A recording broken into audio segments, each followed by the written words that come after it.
There's a strange problem many capable people face.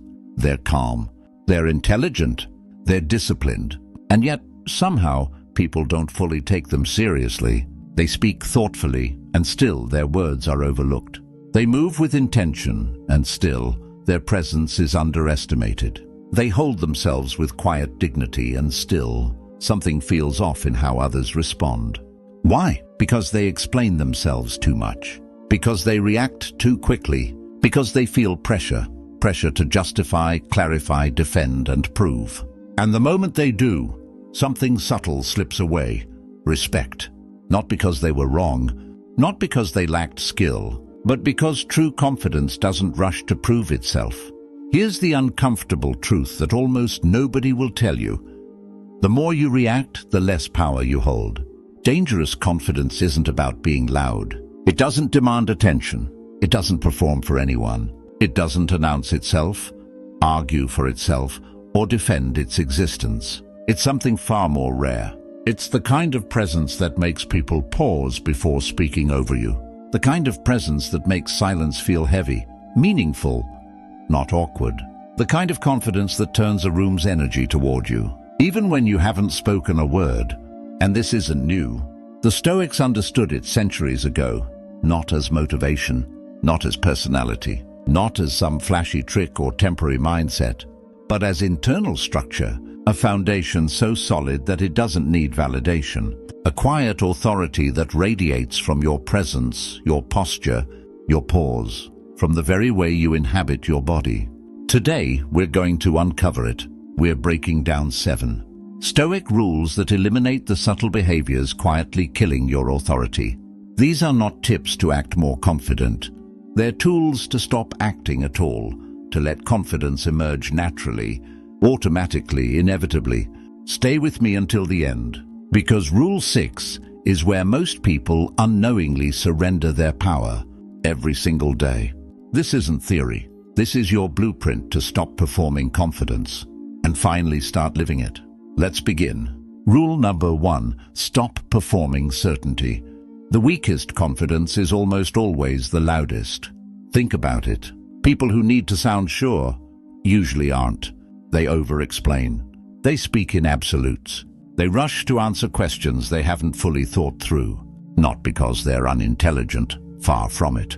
They're smart, capable, talented, but they're afraid of appearing unsure, afraid of being judged, afraid that if they hesitate for even a second, their authority will crumble. This is exactly what the Stoics warned against. Marcus Aurelius wrote for himself, not for applause.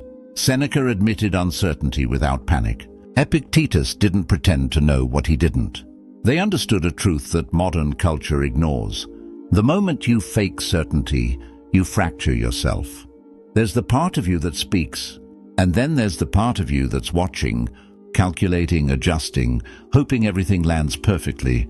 That split is exhausting. It drains your energy, and worse, people sense it, even if they can't articulate it. Dangerously confident people do something rare. They say, "I don't know," without shrinking. They say, "I need time to think," without apologizing. They say, "I was wrong," without collapsing, without panicking, without begging for forgiveness. And here's the paradox. Saying these things doesn't make them weaker. It raises their authority, because true confidence isn't loud. It's not about claiming certainty. It's about stability. It's the calm presence in a storm. The person who doesn't need to convince anyone, because they know their footing is solid. Here's how to start practicing this today. The next time you don't know something, don't rush. Don't fill the silence with a guess or an explanation. Instead, let the silence breathe. Let people feel it. Say something simple like, "I'll get back to you." Then stop. Notice what happens. The room changes. People lean forward. They pause. They wait. That pause is power. Authority starts in discomfort. If the idea of staying silent even for a few seconds scares you, good. That's exactly where growth begins. That's where stability begins. That's where dangerous confidence starts to take root. Now imagine carrying that energy into every conversation, every meeting, every decision. No more pretending. No more performance. just presence, just stability, just unshakable authority that comes from knowing you don't need to know everything to be confident. Rule number 2, master the pause. Most people don't lose confidence because of what they say. They lose it because of when they say it. They react immediately. They respond emotionally. They fill silence with words, gestures, or explanations, not because they have to, but because anxiety drives them to do something. The Stoics called this slavery. Epictetus said, "If someone controls your reactions, they control you." Every instant reaction is a surrender. Every reflexive answer is power handed outward. Here's the rule. Speed is submission. The faster you respond, the more control you give to the situation, and the less control you have over yourself. Dangerously confident people do something rare. They pause, not for show, not to manipulate, not to prove anything. They pause because they own their nervous system. When criticized, they don't defend. When challenged, they don't rush. When provoked, they don't bite. They let the moment breathe. And that pause isn't empty, it's powerful.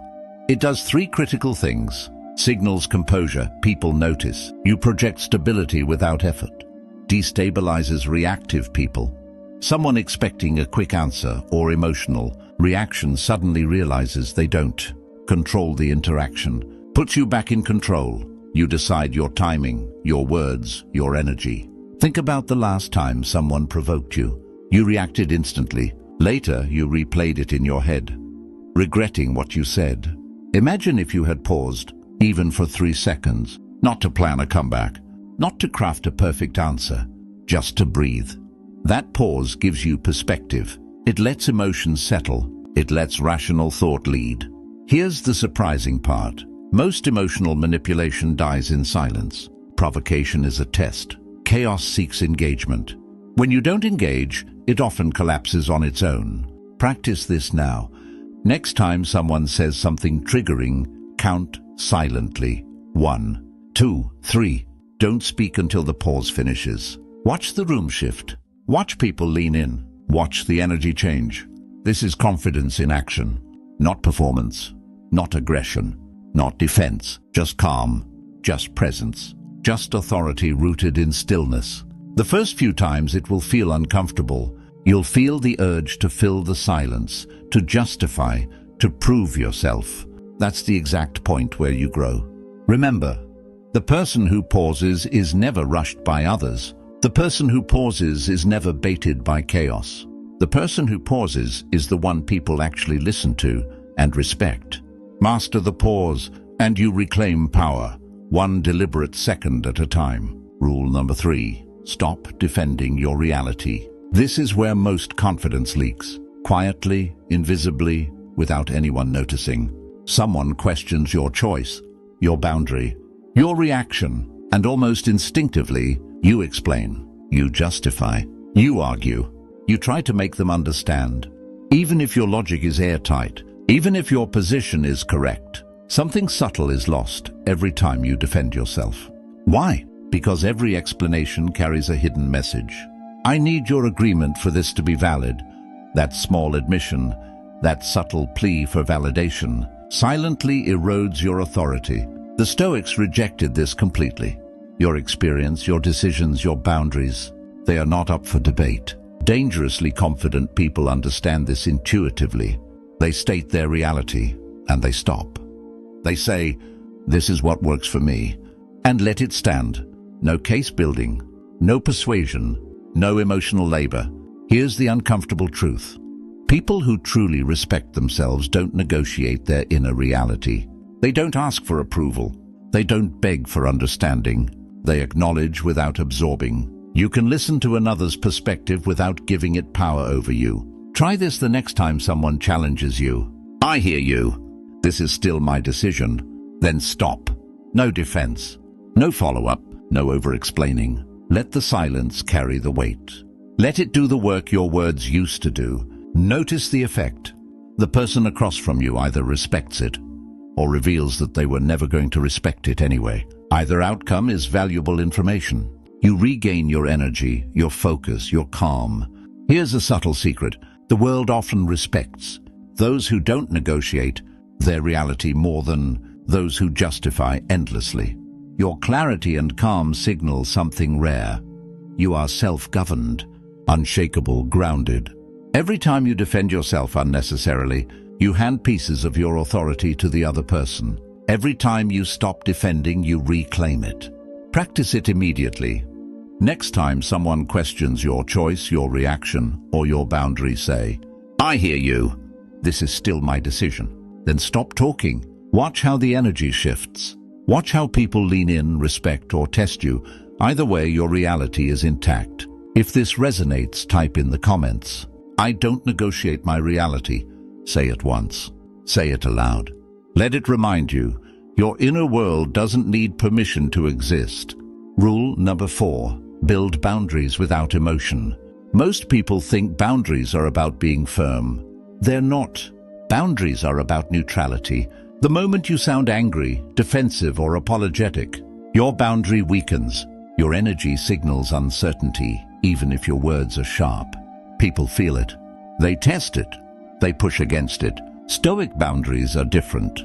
They are calm, unemotional, clear, final. That doesn't work for me. No explanation, no backstory, no apology. Here's the rule. Boundaries fail when you try to be liked while enforcing them. Dangerously confident people don't ask permission to protect their energy. They don't argue. They don't convince. They don't over-justify. They state. They repeat once if necessary. Then they disengage. Imagine this in practice. Someone asks you to take on a task you don't have bandwidth for. Instead of over-explaining why you can't, you say, "I'm not available for this right now." And then you move on. Someone tries to guilt you for saying no. Instead of defending yourself, you calmly repeat, "That doesn't work for me," and you don't react further. This is where most people fail. They allow emotion, frustration, guilt, or fear of judgment to creep in, and the moment emotion enters, the boundary becomes negotiable. Here's the hard truth. Some people will react badly. Some will be angry. Some will push, test, or even attack. That's not a sign you're wrong. It's a sign your boundary worked. People who benefited from your lack of boundaries, who thrived when you said yes out of obligation or fear, will resist. Let them. Your calm refusal, your emotionless clarity is stronger than any argument. It communicates authority without aggression. It communicates presence without intimidation. It communicates, "I am unshakable. My energy is mine." Start small. Say no to a meeting you don't want to attend. Say no to a favor you cannot provide. Say no to a conversation that drains you. Notice what happens. People may test you. They may argue. They may even try to make you feel guilty. That's fine. That's expected. Your job isn't to control their reaction. Your job is to enforce your boundary with calm clarity. Over time, this builds a silent authority, a presence that people can't push around, a confidence that doesn't need performance. Boundaries done correctly aren't walls. They're structural integrity. Without them, you can't rest, create, or exist fully. With them, you reclaim yourself. If you're ready to own your energy, type this in the comments. "My boundaries are non-negotiable." Say it aloud. Let it remind you, your time, energy, and peace are not up for debate. Rule number 5. Reclaim your attention. Confidence collapses when your attention lives outside you, checking reactions, replaying conversations in your head, monitoring how you're perceived, constantly measuring yourself against other people's expectations. That's not awareness, that's surveillance. And it quietly eats your authority piece by piece. The Stoics understood something modern culture has almost forgotten. Where your attention goes, your authority follows. If your focus is external, your confidence is conditional. It depends on likes, approval, nods, reactions, things you cannot fully control. Dangerously confident people do the opposite. They reclaim their attention. They ask themselves, was I aligned? Was I honest? Did I respect myself? Not. Did they approve? Did that land? What will they think? This one subtle shift from external validation to internal alignment restores presence instantly. Think about it.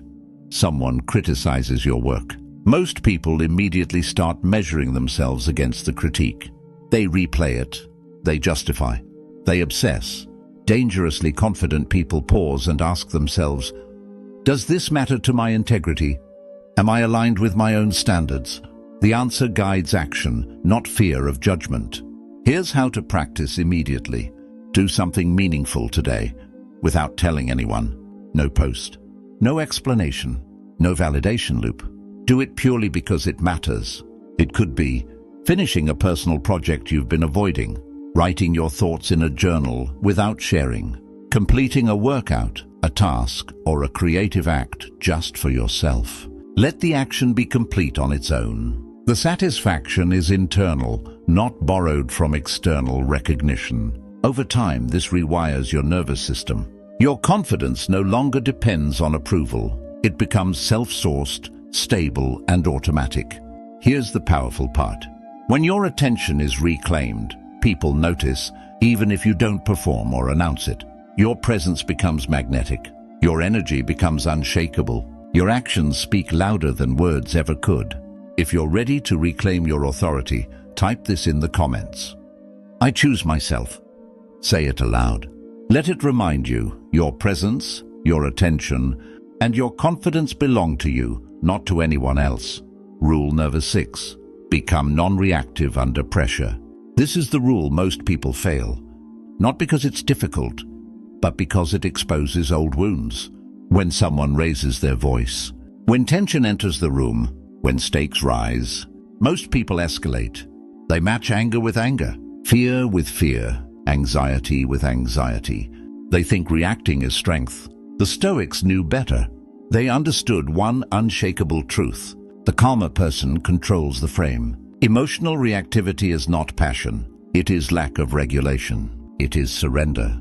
Dangerously confident people do something rare. They let emotions pass through them, not command them. They don't suppress. They don't explode. They observe. Imagine it. Someone attacks your idea in a meeting. Most people feel the surge, the heat, the surge of defensiveness, the urge to fight back immediately. Dangerously confident people feel it too, but they pause. They breathe. They remain centered. Here's how to train this step by step. Slow your breath. Inhale fully. Exhale fully. This signals safety to your nervous system. Lower your voice. Speak deliberately, not urgently. Calm commands authority more than volume. Reduce your words. Less is more. Chaos feeds on engagement. Calm starves it. Think about it. People can argue with words. They can't argue with composure. Every time you react emotionally, you give power away. Every time you pause, breathe, and respond from center, you reclaim it. Practice this deliberately. When someone provokes you, count to 5 before responding. When criticism lands harshly, say nothing immediately. Let the thought settle. When tension rises, observe your body. Notice the impulse to react, then choose calm action. This isn't about being cold or detached. It's about sovereignty. It's about showing the world that your state of mind is non-negotiable. When mastered, this rule transforms everything. Meetings, arguments, negotiations, even casual conflicts, all are navigated with effortless authority. You become untouchable in conflict, not because you're aggressive, but because nothing shakes you. Here's a test. The next time tension rises, do not react immediately. Pause, breathe, observe, respond deliberately. Notice how people lean in, how the energy shifts, how subtle authority replaces chaos. If this resonates, type in the comments. I am calm under pressure. Say it aloud. Let it remind you your composure is your weapon. Rule number 7. Embrace strategic invisibility. Modern culture tells you a lie about confidence. Confidence means always speaking. Confidence means always being seen. Confidence means always asserting your presence. That's performance, not power. It's noise disguised as authority. It's effort masquerading as influence. The Stoics taught something different. True confidence is selective. It is strategic. It knows when to be visible and when to vanish. Dangerously confident people understand the power of silence and discretion. They don't fill pauses out of anxiety. They don't chase attention. They don't prove relevance to anyone. Their restraint gives weight to their presence. When they speak, people listen because every word matters. When they are silent, people lean in because they sense depth, not emptiness. Think about it. Someone dominates the conversation, speaking constantly. How often do you truly remember what they said? Someone sits quietly, observing, listening, choosing their words carefully. How often do you feel their authority before they even speak? That's the difference. Here's how to practice strategic invisibility immediately. Pause before speaking. Don't speak to fill space. Don't speak to prove intelligence or assert dominance. Only contribute when it adds value. Shift the discussion. Clarify a critical point. Solve a problem. Observe reactions before responding. Notice who is talking. Notice the energy in the room. Let silence do the work of authority. Practice restraint in everyday life. On social media, post less. In conversations, ask questions before giving opinions. In meetings, let others overcommit themselves before you make your move. The magic of strategic invisibility. People lean in when you speak. Your words carry weight. Your presence becomes magnetic, not manufactured. Your confidence becomes felt, not announced. Remember, silence is not absence. It is a signal that you are complete, unshakable, and fully present, whether the world is watching or not. Try this in your next interaction. Wait, observe. Only speak when your words shift the room. Notice the energy change. Notice the subtle respect. If this resonates, type in the comments. I speak with purpose. I remain unseen until needed. Say it aloud. Let it remind you, true authority doesn't announce itself. It radiates silently. Dangerous confidence isn't built. It's uncovered. Everything you just heard isn't about adding traits. It's about removing, over-explaining, reactivity, validation-seeking, emotional leakage, performative certainty. What remains is who you were before you learned to shrink, calm, grounded, complete. This doesn't change overnight, but it compounds. One pause instead of a reaction. One boundary without explanation. One moment of silence instead of performance. 6 months from now, people won't know what changed. They'll just feel it. And that's the point. If this strengthened you, pass it on. Like the video, share it with someone who needs their presence back. Subscribe if you're done performing confidence and ready to live it. And remember, you're not becoming someone new. You're finally standing as yourself, fully, quietly, dangerously confident. Welcome back.